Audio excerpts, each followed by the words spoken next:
Welcome to the Channel for Grace. Gobind will be live shortly. Book a tarot or astrology reading on our website, channelforgrace.guru, and check out our latest programs and classes. Please give us a share and a like, and we hope you enjoy the broadcast. Welcome to the Channel for Grace. Gobind will be live shortly. Book a tarot or astrology reading on our website, channelforgrace.guru, and check out our latest programs and classes. Please give us a share and a like, and we hope you enjoy the broadcast. Welcome to the Channel for Grace. Gobind will be live shortly.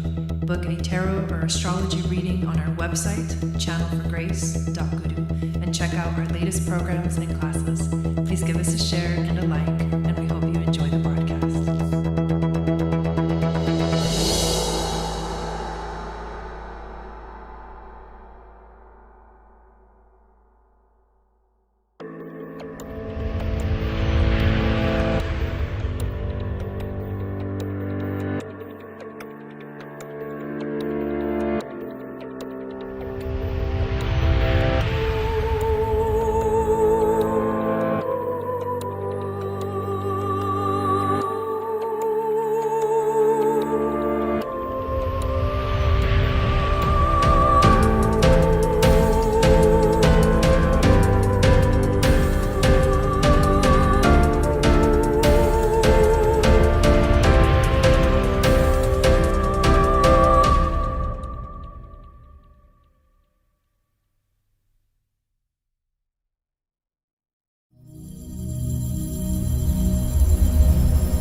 Satnam, and welcome back to the channel. My name is Gobind, and this is your Channel for Grace.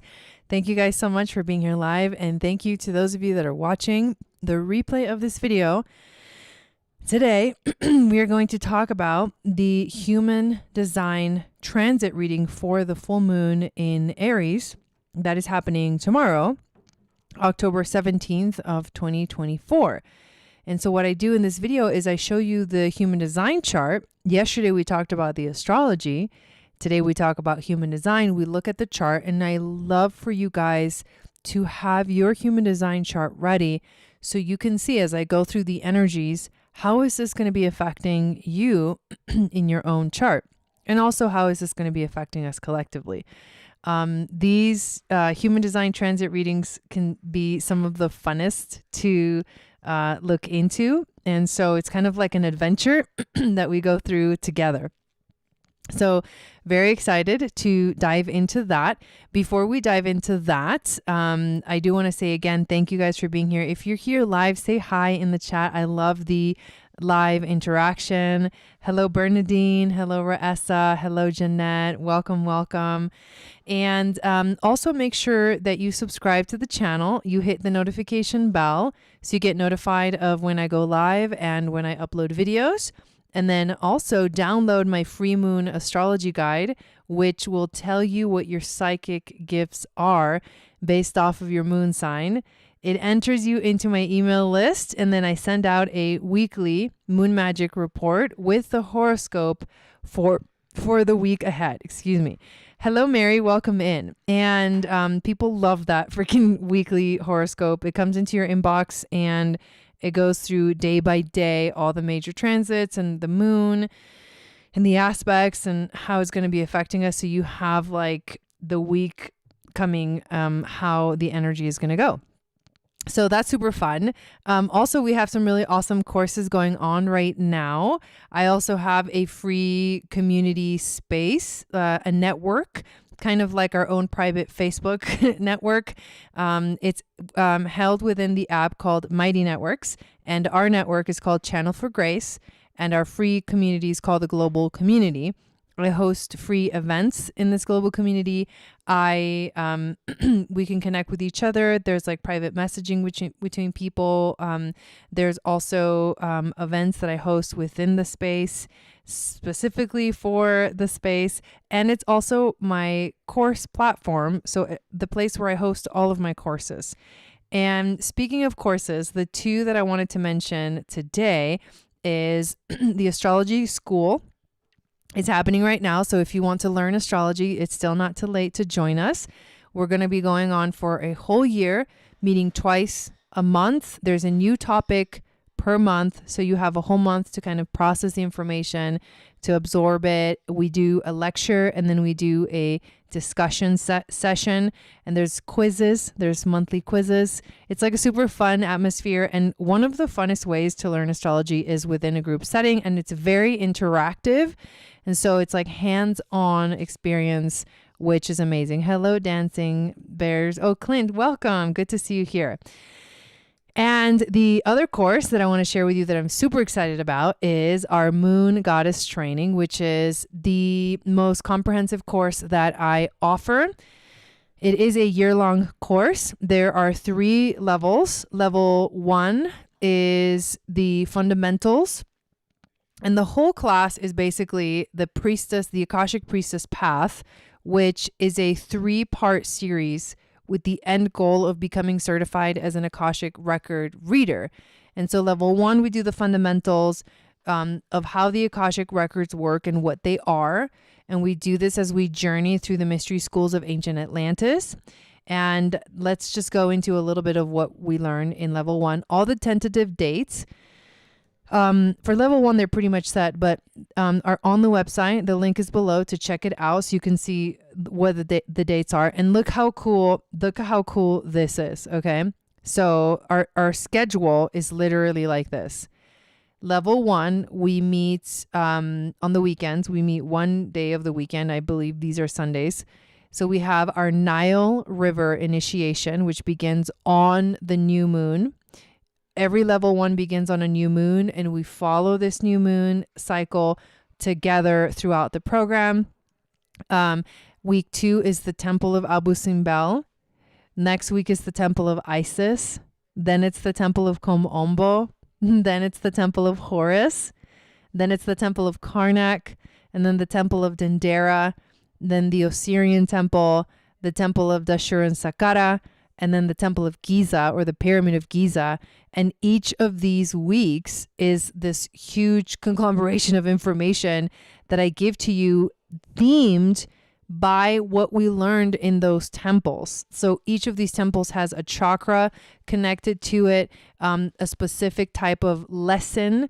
And within that space, there are infinite amounts of topics that we cover. One of them being sacred geometry, another one being the gene keys. For example, in level 1, we cover the activation sequence of the gene keys. In level 2, we cover the Venus sequence. And in level 3, we cover the Pearl sequence. So it's like a whole gene keys course also. On top of all these other things that we learn, we are beginning level 1 on the new moon in Aquarius, which is a time of change and revolution. And it's a beautiful frequency to support us as we step into a new world together. And it is the Chinese New Year of the Earth Snake. And I mean, the whole Moon Goddess training is like snake based, not as in like, evil or the devil version of the snake, but snake based as in the Kundalini rising and the activation of all of the chakras as we go up the Nile temple by temple. The Nile represents the Kundalini rising. So it's an awakening, and it's beautiful because in the Chinese zodiac, the snake represents calmness, groundedness, stability, and Kundalini rising and elevation. So it's like groundedness at the same time as we're like rising and lifting and elevating ourselves up. So it's the perfect activation for our Moon Goddess journey. And here's some of the topics. Initiation. You're going to be initiated into the ancient mystery schools of Hathor and ancient Atlantis, and learn how to activate your sacred space as you step into your sovereignty. You're going to learn how intuition works, how to access it, how to find your psychic gifts in your natal chart. You're going to learn the essence of embodying the sacred divine feminine, how to take care of yourself by setting healthy boundaries in life. We dive into tons of astrology and the gene keys. We learn everything about moon magic, moon phases, how to work with the moon phases, manifesting, how to follow the transiting moon, to access also magical and multi-dimensional portals. We talk about the 13 moon centers of the woman, how to identify them within yourself, how to chart and balance them. And this year, thanks to Anya, we actually she pretty much developed it and shared it with us. And it was so beautiful. A whole new pie chart that is like a circle chart to help us chart our moon centers. And let me tell you, it is amazing. And it was so cool to like innovate that within this beautiful space. We also learn about ritual and ceremony, how to create your own altar and what are altars, how to work with crystals. We dive into a 40-day meditation. We do this for all 3 levels and a different meditation every week for level 1. And we do amazing Akashic journeys into ancient Egypt, into like literally we go back in time into ancient Atlantis and ancient Egypt. And every week we dive into that temple and have like an experience and journey within the Akashic records that takes us through the experiences and the lessons that we learned. So it's like this course is multi-dimensional. Like we're doing the mental work. We're doing the physical work through the meditation and the Kundalini yoga. The mental work is like the understanding of the concepts and like, studying these different things that we're learning, Hermetic alchemy, the laws of the universe, the chakras, astrology. And then we are doing the soul work, which a lot of that I feel like happens through the gene keys practice and learning about your gene keys profile, because it really does activate you and your purpose and help you to heal and at a deeper level, at a soul level. So it's beyond the spiritual level through the Akashic records. I mean, it is a multi-dimensional course. The temple initiations are freaking amazing. And we learn Hermetic alchemy, Kundalini yoga, and that's just level 1. Okay. So I'm not going to overwhelm you here, but check this out. Go look at it. If you're interested, definitely see if this is something that you want to join us for, because 2025 is going to be an amazing year to do this program. And you'll become certified in reading the Akashic records at the very end in level 3. So right now I have a special where you can buy all 3 levels for the price of 2. And the system does allow you to do payment plans for that. And there are early bird discounts for all 3 levels. So some of you guys have already done level 1 and you want to do level 2 next year. Some of you guys have done level 1 and 2 and you're going to want to do level 3. So make sure that you check out when those early bird prices expire so that you sign up for that. And again, that the system lets you do a payment plan for all of this stuff. So payment plans are totally available. And there's no reason not to do this if this is something that you're truly wanting to do. And again, check out the dates, see the whole thing. It's comprehensive. It's freaking amazing. And this is why I'm spending time talking about it, because I want to make sure that everyone hears that this is here available and ready for you to activate you and help you to step into your power. Yes, Dawn said it was a life-changing program, worth it. Hello, Venus. Welcome in. Yes. Okay. So this is where I'm going to be talking about the Moon Goddess training until the end of the year. We start January 29th. So I hope that I get to see you there. All right. Let's dive into today's topic. Here is the human design chart for this full moon in Aries that is happening October 17th, which is tomorrow. So where is this moon happening? We can start there and then we're going to build on. So the moon is happening right down here on the 42nd, gate, which in human design, it's called the gate of growth. It's about increasing the expansion of resources, which maximizes the development of full potential. So it's like evolution, growth. This is the energy that lives in this space. The moon is here, and so is the earth and the sun on the opposite end of the spectrum, because when it's a full moon, they're opposing each other. The sun is on the 32nd gate, and the 32nd gate is called the gate of continuity. It's about duration, like all that endures is change. And the moon, the full moon, is happening on the 5th line, which is really important to look at. So if we look at just, the numbers here, you've got the sun 32.5 and then the moon 42.5. And those are polar opposites in the astrology. So basically, we know the sun is in Libra and we know the moon is in Aries. So these two gates or gene keys are found in Libra and Aries. And we can look deeper into this and ask, what is this 5th line all about? Well, the 5th line is the first, magical power of this line is that it's about leadership. It is about using your skills, everything that you've learned to actually help the world. And it's about being magnetic and people being drawn.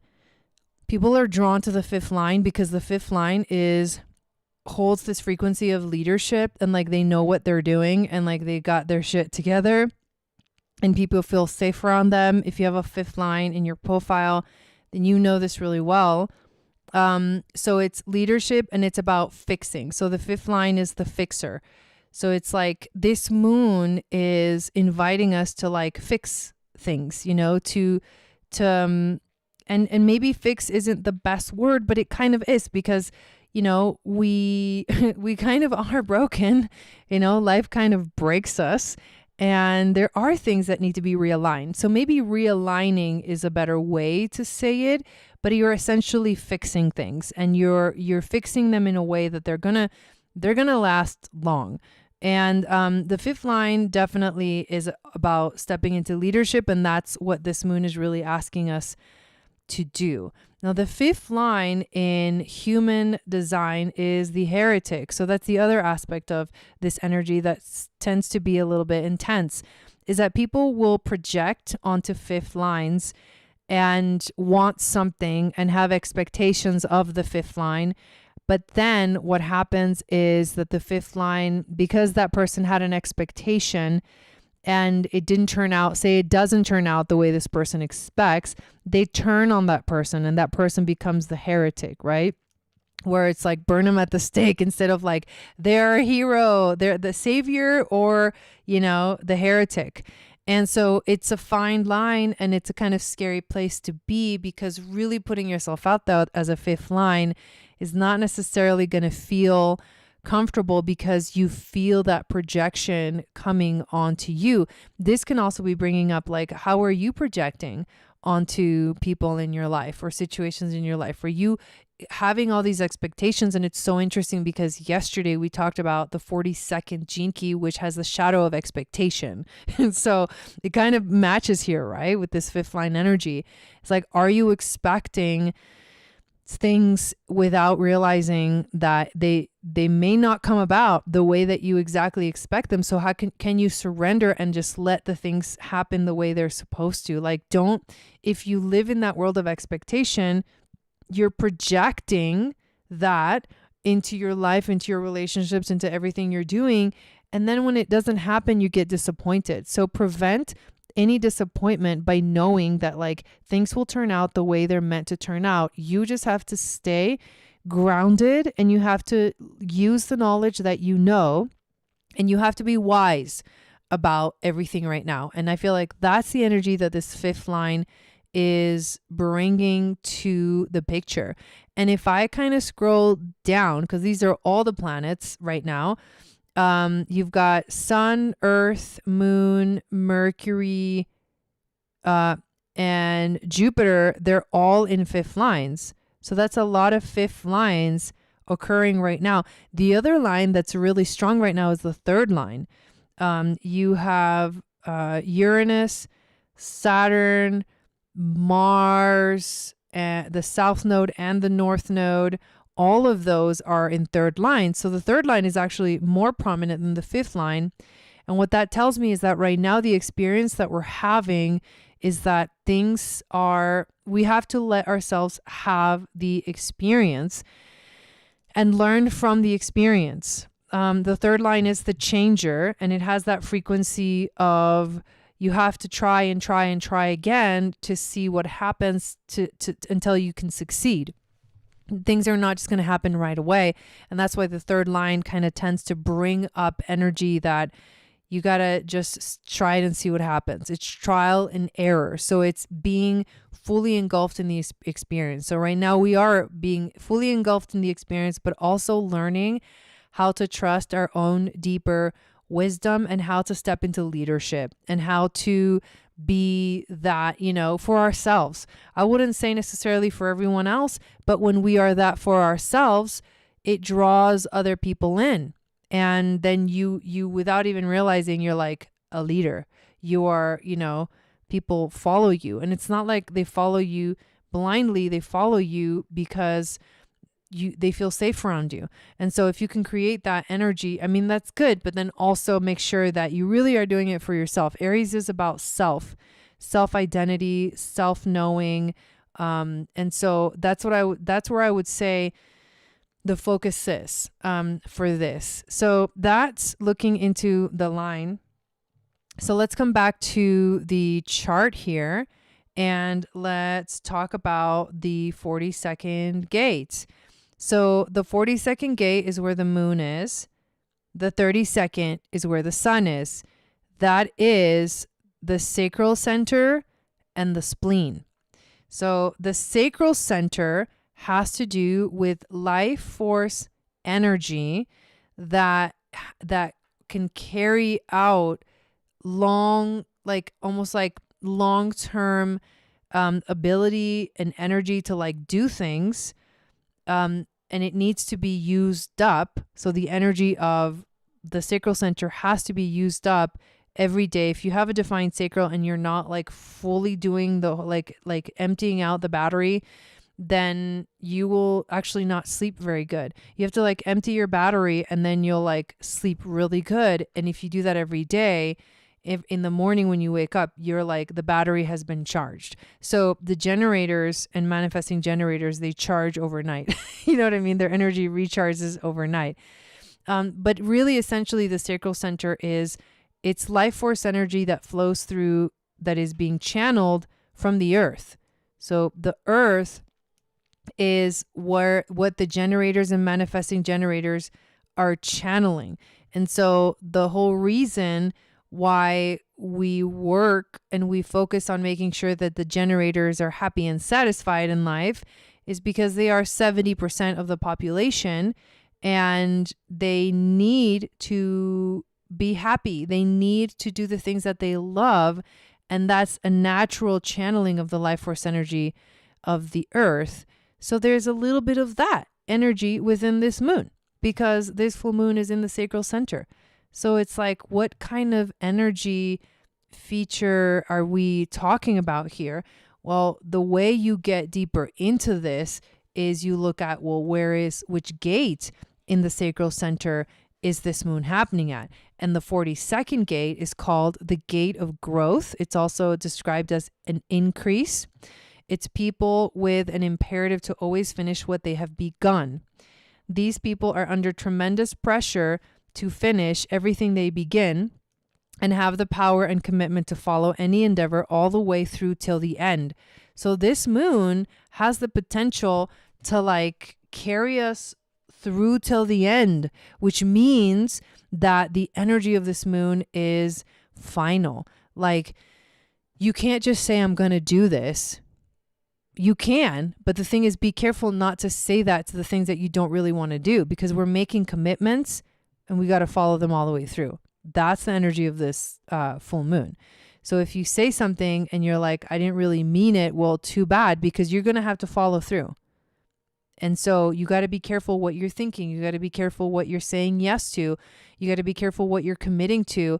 If you make sure that it's something that you absolutely love, then you'll feel supported by that energy of love and joy and satisfaction to actually work through and finish the thing all the way through. But you have to make sure that you are being very aware of what you're saying yes to and what you're committing to. Being people who like to see things through till the end, they are often uncomfortable with new beginnings and the inevitable difficulties accompanying them. And Aries is the first sign of the zodiac, so it is a new beginning. These people can often feel as if they are stuck in cycles that never seem to end, such as childhood patterns or recurring themes in their relationships. So these are things that are coming up for us right now. To avoid this, they always need to allow things to come to a natural conclusion. And we are, remember that Pluto, Capricorn, 29 degrees, we're closing big cycles. You got to let things naturally end. Don't resist the endings, right? The completions. And a full moon is also an ending, a completion as well, rather than force premature endings. And that's why you be careful what you commit to, because you're going to have to finish it. And that's a big lesson of this full moon. People that have the 42, they need the energy of the 53 to provide the initiating spark. Only then can they apply their staying power to a process. So if you look at your chart, do you have the 53? If you have the 53, then this channel is going to be complete for you. And what's cool about these three channels here, the 42, 53, the 360, and the 952, is that they are formatting channels. So if you have any gates in any of these channels, if you have any of the channels actually complete in your chart, this energy is the strongest of anything else in the chart. It formats the rest of the chart. So for example, the 360, that's the channel of mutation. My niece has this channel defined. And so that channel, that energy of mutation, is the strongest energy in her. And it kind of formats everything out. Like her whole life is formatted. Think of a computer, right? You format and you can't change the format. The format is the structure. So these things structure us, which means that this full moon, that's why be careful what you say yes to, because it's formatting like the path. It's like, think of the Matrix, or just think of like I don't know why I'm having like a virtual reality thing. It's like where I just saw, like, you make a decision and then the path is created and you can't, it's like, you got to start walking down the path now. You can't be like, oh, just kidding, I didn't mean to, I want a different, it's like, no, you make the choice and the path is made. So yes, this energy is formatting us. So if you happen to have the 53, which is the gate of beginnings, right, which is the spark that gets things going, and then the 42nd is the one that helps you commit to the thing happening, you have what we call the channel of maturation, which is every time you begin something new, be very cautious. Once you have committed yourself to an endeavor, you have a genetic imperative to complete it. If you do not follow it to its natural conclusion, you will only meet the same problem again in a later form. It's kind of like karma. Like if you don't resolve the karma, it's just going to come back again with a different person in a different situation, but same lesson. You got to complete the lessons. The whole channel means that these people live lives dominated by repeating cycles that bring them gradually and steadily to a state of maturity and wisdom. So the potential, the ultimate end, is maturity and wisdom that comes from the experiences, from the cycles. They are here to embody the wisdom that all life is a journey that never ends. That's also something that we need to remember. They are not here to be goal-oriented, but rather to learn to appreciate all the rich experiences of the journey itself. Another lesson of this full moon. Such people can become deeply attuned to the cycles of life, to the planetary cycles, to the body cycles, to the historical cycles, etc., as well as having a deep affinity with the past. Whatever these people begin in life must be finished. All projects, relationships, and experiences must therefore be entered into clearly and correctly, because you are literally signing soul contracts with this energy. Like, what are you signing? You know what I mean? Think about that right now. What are you freaking signing on the dotted line? Did you read it? Good question. Otherwise, these people find that they either have to wait for a cycle to naturally end, which is usually 7 years, or they jump out prematurely and face the same pattern all over again in a different life experience. The cyclical format energy governs the whole of the sensing circuit, and this channel will condition all other definitions in the body graph to operate according to cyclic process.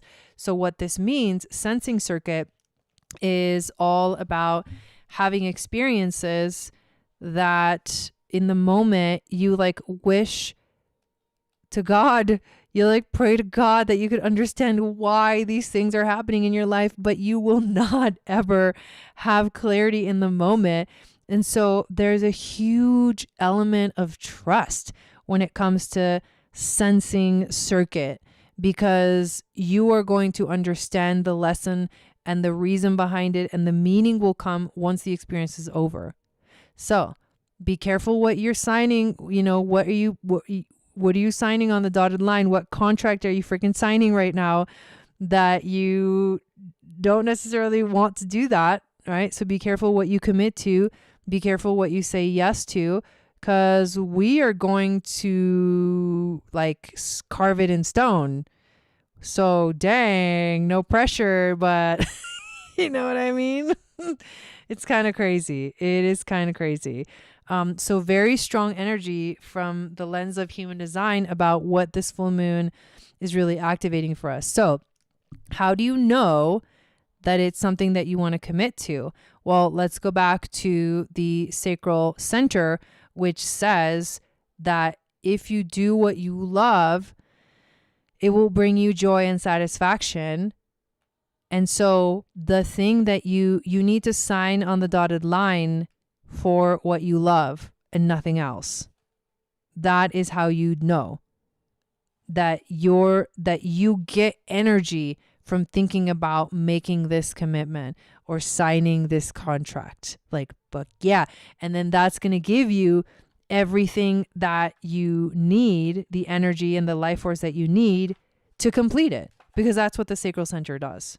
So pretty freaking powerful by just looking at one gate of what's happening here. But let's go and look at the other one, which is the 32nd gate. And so this is where we find the sun. And now the sun is in the astrology wheel, it's opposing the moon exactly. So what we call these are, what is the name of it in the gene keys? They call them, they're not polar opposites. They are programming partners. Okay. So the programming partner of the 42 is the 32. And this is where the sun is. It's in the spleen. The spleen is a totally different vibe. The spleen is about instinct.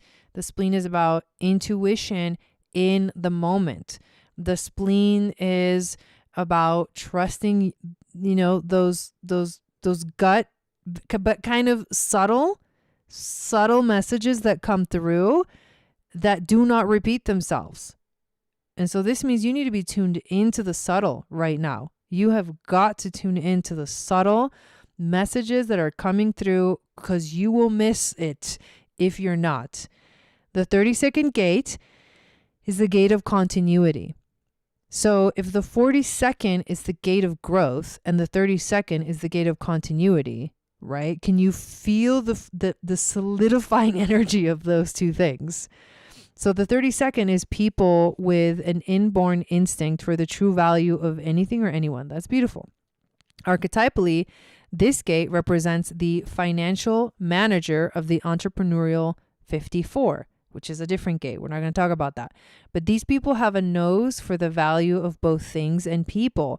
So the sun is helping us find the value, the true thing that it is we want to do, the true important, the true priority. And the other one is helping us to like sign along the dotted line. You know, don't be Ariel, the little mermaid, who signs on the dotted line and then has to lose her voice. it ends well in the end, but you know what I mean? So you got to make sure you're like, are you sure? Are you sure? Are you sure? Your dad could give you legs. You know what I mean? Why don't you just go talk to your dad and from your heart, instead of going through this whole crazy. But anyways, I digress. These people have the nose for the value of things and people. So here we go. The fear. So they are also very conservative by nature, knowing that restraint ensures continuity and long-term success. The fear of this gate is the fear of failure. Ooh. Which is what makes these people so conservative. You don't want to fuck it up. However, it is this conservatism that ensures continuity and health, not only for the individual, but for the community or business. So the 32nd potentially knows what can or cannot be transformed successfully and acts as the brake on the drive of the 54, which is the other side of this channel, right? The 32 always needs the driving spark from the 54, and without it, the 32 asks, will I ever have the drive or ambition? So does anyone, Dawn, my husband's on the roof right now, texting me here through the chat, looking for that comment, which is funny that you throw that in there right now. Okay, so anybody have the 54? So you can see right there, 32 moves towards the 54, which is the channel of transformation. So this is another energy that's activating us for this moon. It's the design of being driven. So the 32 drives us, more the 54, but the 32 helps us to see the bigger picture, the long-term picture. And then where the moon is at, the 42 is the one that helps us make the choices and the commitments to actually set it in stone, engrave it, right? But if you have the channel of transformation, you have within you the capacity and drive to attain any distant goal. However, you cannot get to your goal without the correct allies in life to support you. Ideally, you need to wait for your allies to recognize you for your momentous drive rather than you trying to find them. Wow. So very interesting. These people are here to transform raw energy into something that endures. It is about transforming hard work into material success. These people have the sensitivity to balance vigor with restraint, creating an enterprise or business that can always sustain itself. So this is about sustainability. Okay. So do you realize that now that we've looked at these two energies where the sun and the moon are at for this full moon, that both of them are literally like engraving in stone? We're carving like the 10 commandments. I'm just kidding. But you know what I mean? We're carving the commandments. And yeah, right. And we're going to be following the 10 commandments until we die, So that's the energy of this. So you do have to be careful, because you can't, I was just watching the Leo King, and he's been talking about this, and he's not like a human design reader or anything like that, but it's like the energy is there, right? And the astrology says, and that's what he says, that you're not, if you say something, if you commit to something, if you make a decision that's an important and a long lasting decision, you can't take it back. You can't take it back. So don't sign on the dotted line for something that you are later going to regret. So it's kind of heavy. I mean, it kind of is heavy. So that's just the sun and the moon that we're talking about here. The other thing I want to mention is that there is one channel that is actually defined, and this channel connects the Ajna center to the throat center, which essentially the Ajna center is all about thinking and processing thoughts. And then the throat center is the center of manifestation in human design, but it's also about expression. And it's like the things that come from all these different centers, they come out through the throat, through the expression. And so you have this channel called the channel of acceptance, which is the 17 and 62 are the two gates. And if I click on this, it'll tell us, well, what's here? And what's here is the North Node on the 17 and Mars on the 62nd. Yes. So what is the 17? So again, the channel of acceptance, and this is line 3. So remember that line 3 is about experiences. It's about being in the moment. It's about trial and error. It's about change. It's about transformation, but through change. It's about evolution through constant trying again and again. The gate of opinion, 17. People who form opinions by projecting their minds into the future in order to be of service. Having logical minds, these people need to organize the solution to their doubts into a workable concept ready to be expressed to others. They have to shape a new opinion out of a mental pattern so that it can withstand both testing and criticism. This is the gate of the right eye and pattern recognition. The 17 takes the answer to the doubt of the 63 and the 4 and forms an opinion from it. However, opinions at this stage of the conceptual process are merely theoretical and require the presence of the 62 to provide the detail and hard fact in order to back them up. These kinds of people have an eye for seeing and understanding structures and frameworks, but no instant ability to share what they have understood. The way the eye sees something is often very difficult to translate without an image. These are visually oriented people. This is also the gate of time distortion. These people often have an unusual sense of timing. Okay, this is the North Node. What is the North Node? The North Node is destiny. The North Node is the future, focusing on the future. The North Node is like what we're being guided towards, which the North Node right now is in Aries, which is about the self, the identity, the warrior, like the warrior of the light, you know? Aries is the initiating spark that begins the whole process. It's like crazy that the North Node is right here, and it's about like having a vision of the future, trying to figure out the vision, right? Looking into the future, like, whoa, okay. So then what's on the other side of this channel that is helping us to like focus on the details to actually make the vision happen? It's Mars. So the 62nd is the gate of details. It's called the preponderance of the small. This is people with an eye for detail who always need to know the facts. This is the gate that assembles, organizes, and labels the details of things in life in order that formula can be clearly expressed. These people have an eye for picking out very precise and sometimes obscure details in complex situations. Whereas Mars is in Cancer, emotion, right? Like the gift of these people is to explain the intangible, making it accessible through clear factual expression. This is also the gate of naming. Without the 17, these people may have all the details of a situation, but no ability to put them into a structural context. This is also a cross-species gate. These are people with the potential to communicate and train with and train animals.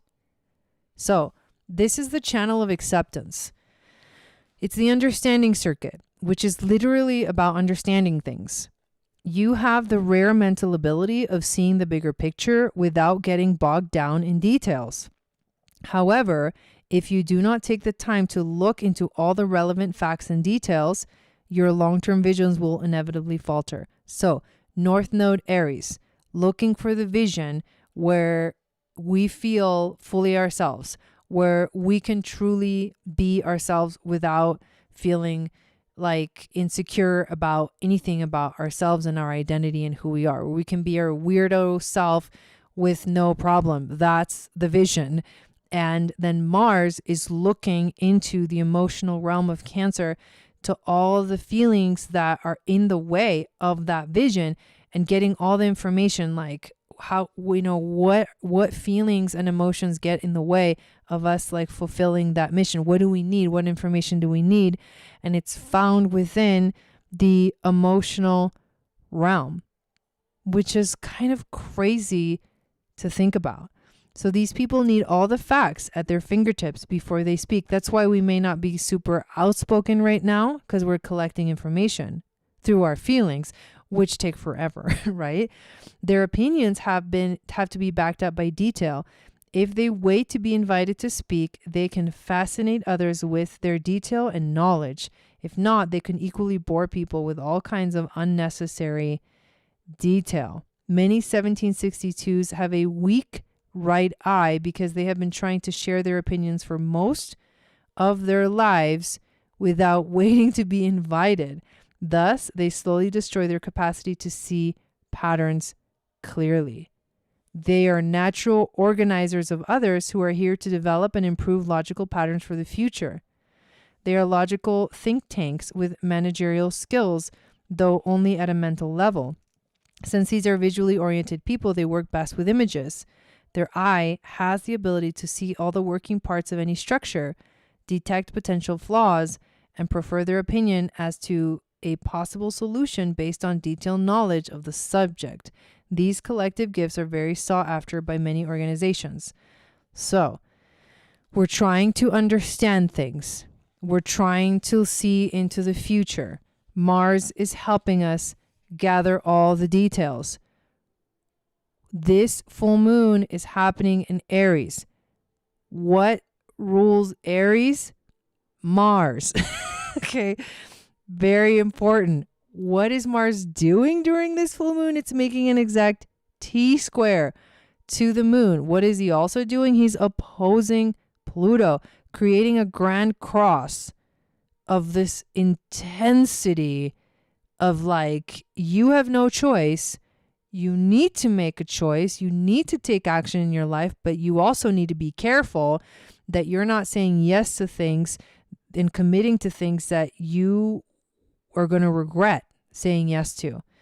So tread carefully is basically what this moon is telling us to do. Tread carefully and pay attention and make sure that you know all the details, that you've collected all the details of the situation, of what's happening, and you take time to do that and process and put them together and see the bigger vision. And then, okay, yes or no. You know what I mean? So it's heavy. It's a lot of work. It's a lot of mental work. It's a lot of, I feel like this can definitely cause mental anxiety.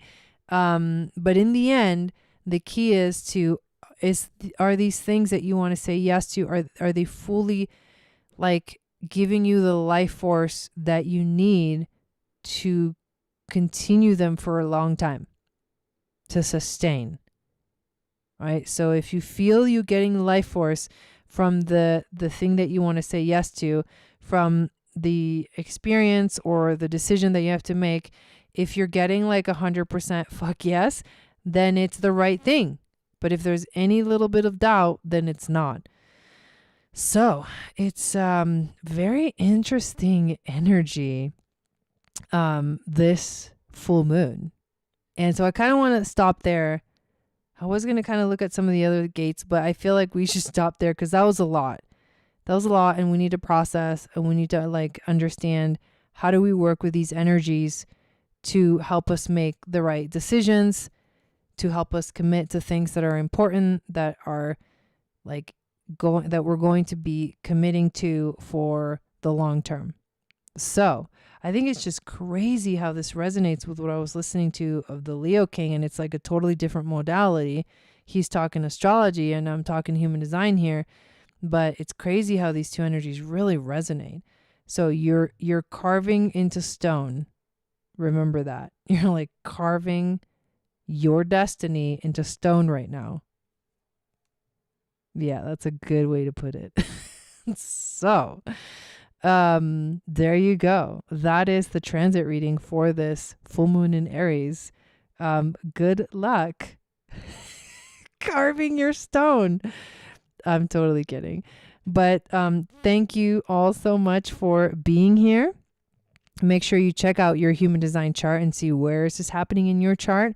Is it activating, completing channels for you, activating all new energies? This is how we're collectively being influenced. Yeah, it's heavy by the transits.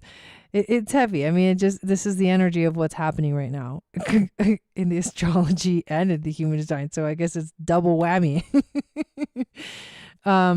So again, thank you. And I hope that you guys have an amazing full moon in Aries experience. The full moon is tomorrow. I will be here to do a Akashic reading for the full moon and also play live music. So come hang out. It's going to be super fun. And come join us also in the global community. Have a beautiful week. And I will see you again very soon. Sat Nam.